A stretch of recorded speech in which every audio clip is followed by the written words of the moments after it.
আজকে রমনা পার্কে যাওয়ার পর একজন স্পেশাল পার্সনের সাথে আমাদের দেখা হয়ে গেল। তাকে সচরাচর অনলাইনের বিভিন্ন প্ল্যাটফর্মে অনেক মজা করতে দেখা যায়, বাস্তবে তাকে অনেক কাছ থেকে দেখে আমার মেয়ে খুব এক্সাইটেড হয়ে গেল।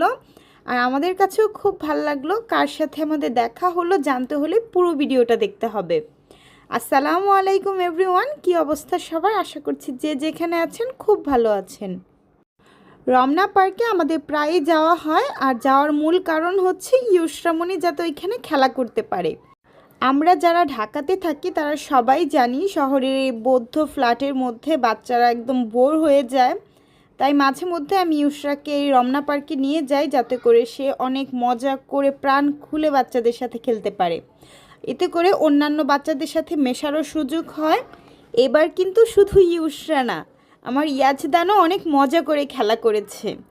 এই যে দেখতে পাচ্ছেন ইউসরা যে উপরে উঠছে দড়ি বেয়ে, এগুলা কিন্তু আগে সে খুব ভয় পেত, উঠতে পারতো না।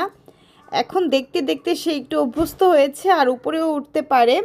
এই তো সেই স্পেশাল পার্সন যার সাথে আমাদের রমনা পার্কে গিয়ে দেখা হয়েছে। ইউসরামণি তো টেডি দেখে ভীষণ খুশি হয়েছে। টেডির সাথে আমরা অনেক ছবি তুলেছি, ভিডিও করেছি। টেডি দেখে আমরা যতটা আনন্দ পাই, এই টেডির ভিতরে যে মানুষটা আছে সে কিন্তু গরমের মধ্যে ততটাই কষ্ট পায়। তাই আমাদের উচিত তাদেরকে একটু হেল্প করা।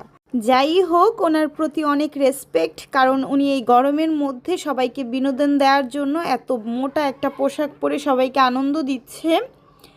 টেডির সাথে খেলাধুলা করার পর এই যে এখানে ব্যাঙের ছাতার মতো কি একটা, এটার ভিতরে ইউসরা আর ইয়াজদান দুইজনে খেলা করছিল। আসলে আমার ছেলেমেয়েরা খুশি থাকলে আমার কাছেও খুব ভালো লাগে। আমি চাই আল্লাহ যেন ওদেরকে সবসময় অনেক অনেক ভালো রাখে। সকল মায়ের সন্তানদেরকে আল্লাহ ভালো রাখুক।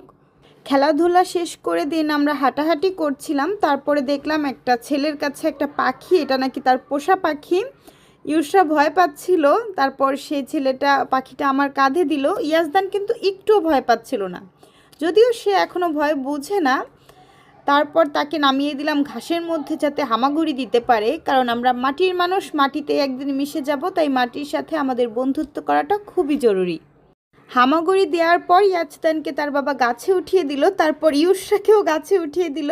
আর ইউসরা তো ভয়ে শেষ, দেখতেই পাচ্ছেন সে কান্না করছে, একদম ভিতুর ডিম আমার মেয়েটা। তারপর ইয়াজদান তার বাবার ঘাড়ে উঠে খুবই মজা করছিল। আসলে এসব তার কাছে একদম নতুন, তাই সে খুবই এনজয় করছিল। মজা করে বাসার উদ্দেশ্যে রওনা দিলাম। যাই হোক, আলহামদুলিল্লাহ আজকের দিনটা অনেক ভালো কেটেছে, সবাই অনেক ভালো।